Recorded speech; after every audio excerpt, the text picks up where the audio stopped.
మొదటి ముద్దాయి అన్నటువంటి వార్తని హైలైట్ చేసింది. తిరుపతిలో తొక్కిసలాట ఘటనకు ప్రభుత్వమే బాధ్యత వహించాలి. వైఎస్ఆర్సీపీ అధ్యక్షుడు మాజీ సీఎం వైఎస్ జగన్ధ్వజం.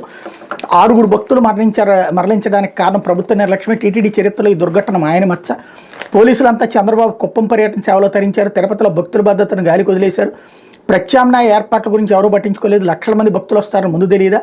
కనీసం మంచినీరు ఆహారం ఇవ్వాలని కూడా తెలియదా? అందరూ గుమిగూడేలా చేసి ఒక్కసారిగా గేట్లు తెరుస్తారా? క్రౌడ్ మేనేజ్మెంట్లో టీటీడీకి ఉన్న విశిష్టతను పాడు చేశారు.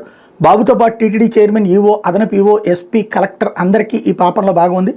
దేవుడికి భక్తులకు క్షమాపణ చెప్పాలని ఇంగిత జ్ఞానం కూడా లేదు. బాబుకి తెలిసింది తాను చేసిన తప్పుని ఇంకొకరి మీద మోపడమే అన్నటువంటి వార్తని హైలైట్ చేశారు. అట్లాగే వైఎస్ జగన్ పర్యటనకు అడుగడుగున అడ్డంకులు అంటూ ఆసుపత్రికి వచ్చే దారిలో ట్రాక్టర్లు, లారీలు అడ్డు నిలిపిన వైనం. ట్రాఫిక్ క్లియర్ చేయకపోవడంతో కారు దిగి నడుచుకుంటూ కిలోమీటర్ తర్వాత ఒక కారులో ఎక్కి ఆసుపత్రికి చేరుకొని జగన్. లోపలికి వెళ్లకుండా అడ్డగింత అరగంట నిరీక్షణ. క్షతగాత్రులకు వైఎస్ జగన్ పరామర్శ అన్నటువంటి వార్తని హైలైట్ చేశారు. ఇందులో వైఎస్ఆర్సీపీ అధ్యక్షుడు